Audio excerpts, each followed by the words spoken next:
एक स्टूडेंट कहूँगी या क्या कहूँगी, जानकार थे, उन्होंने माँ लक्ष्मी की साधना मुझसे पूछकर करी और उनको उनकी परिस्थिति बहुत ख़राब थी, बहुत मतलब बहुत ख़राब। उन्होंने साधना करी, पूजा करी। उन्होंने कहा दीदी मुझे बता दो। मैंने कहा देखो बता मैं दूंगी, मैं साधना का कुछ नहीं लेती हूँ बताने का, बता मैं दूंगी, करना तुम्हारा कर्म है। मैंने उनको साधना बताई, 40 दिन पूरे हो गए। तो जब साधना पूरी हो जाती है तो भोग प्रसाद स्वरूप माँ को कुछ हम अर्पित करते हैं एज ए जेस्चर कि आपका हम इससे आदर कर रहे हैं और ये चीजें हम अर्पित कर रहे हैं। तो मैंने उनको बोला कि आप एक काम करना, मिठाई ले लेना, श्रृंगार का सामान ले लेना और ये चीजें किसी भी लक्ष्मी जी के मंदिर में दे आना।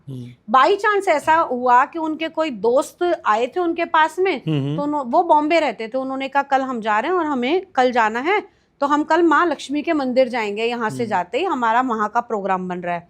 तो उन्होंने कहा आप जा रहे हो तो आप ये मेरी सामग्री ले जाना, क्योंकि कहते हैं ना इंसान जब पैसे से टूटा होता है तो उसका कॉन्फिडेंस भी अपने आप खत्म हो जाता है, वो भय उसको लगने लगता है। तो उनके दिमाग में बड़े सारे भय थे, संशय थे, कुछ भी कर नहीं रहे थे। उन्होंने सारा सामान दिया और उनके हाथ भेज दिया। आप यकीन नहीं मानोगे, जब उनका सामान लेकर जाना था ना, तो उनका सामान लेकर जा रहे थे, एक छोटी सी बच्ची उनके पास में आई और उनसे कहती है कि मेरे को ना खाने के लिए ये बर्फी दे दो।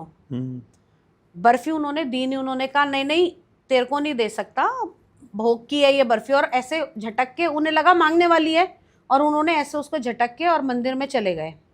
अंदर गए, पंडित जी ने सब कुछ उनका भोग, वो श्रृंगार सब कुछ दे दिया। वो बर्फी का डब्बा पैक का पैक ऐसे ही आ गया और बाहर आके कहती है अब तो दे दो। उसने वहां बाहर बोला कि ये तेरे लिए नहीं है, ये मैं भोग के लिए लाया हूं। पंडित जी वो डब्बा ही नहीं खोले और बाहर जाके कहती है अब तो दे दो।